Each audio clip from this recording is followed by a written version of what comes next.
Welcome back. I'm here at the beautiful John B. Conley High School in Pflugerville, Texas, just outside of Austin. And I'm talking with some of these wonderful students about the spike in teen dating violence. Now, I've got another question. Are girls the only ones who get abused? This young lady right here. I'm Tina Rubio. I'm 15, and no, boys can also be sexually abused as well as females. Absolutely. Boys can be stalked, they can be hassled, they can be pressured, girls can scratch and claw them, all those things, right? Emotional abuse, physical abuse. Okay, good answer. Now, one more question. Raise your hands. Tell me how many of you guys have cell phones? Yeah, almost everybody's got a cell phone, right? This is the cell phone generation. Well, that means most of you could find yourselves the victims of cyber stalking. So right now we're going to show you part of a very special MTV News special that takes on this very, very disturbing issue, cyber stalking. Take a look.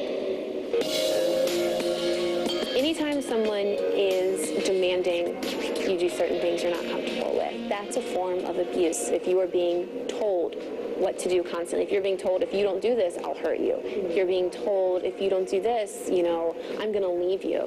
And a primary tool for this kind of emotional abuse, especially among teens, is digital communication technology, which gives abusers new means of surveillance and control.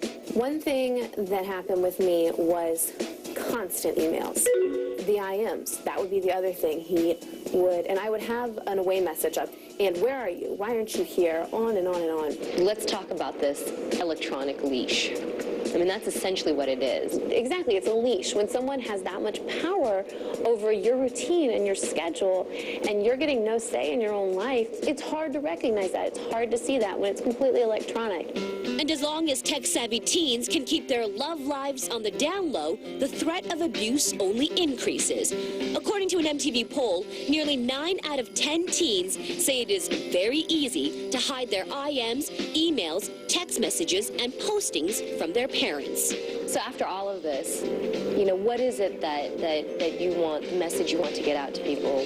Teen dating violence, it can be prevented. This isn't a disease that, you know, we're trying to find a cure for. This is something that can be prevented if we teach people about it. And that's what I want to do. So right now, I want to talk about what you just saw with a top-notch reporter on that story, MTV News correspondent Suchin Pak. Suchin, come on.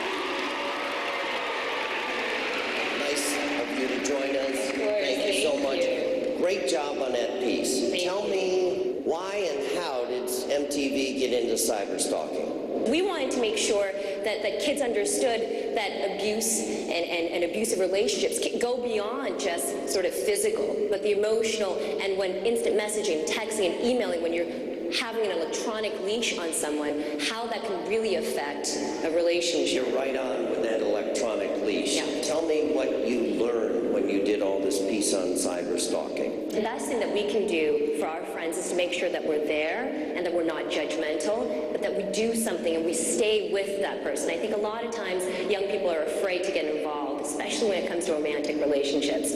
Absolutely. So let's ask these guys here, what do you do? How about that cheerleader right there? I'm Jordan Reese, and I'm 16. And if it's a friend that's really close to me, I would probably tell her that she needs to go to her parents, or I'll have to step in and actually, because I care about her, and let her know that that's where I'm at and that's what I need to do. That's a good friend. What a great answer. Yes, that's being a good friend. She's got the guts to do something about it. You know what I say? You could save a life. You know that. That was a terrific answer. Suchin, I want to thank you so much for that great job on that piece, and for you and MTV taking on this tough problem. Absolutely. Thank you so much. Well, you're creating a great awareness here. That's a great thing. Okay, good job. There's some more dirtbags out there that we're looking for tonight who never learned the lessons that should be learned when they were violent teenagers, and they continue that violence as adults.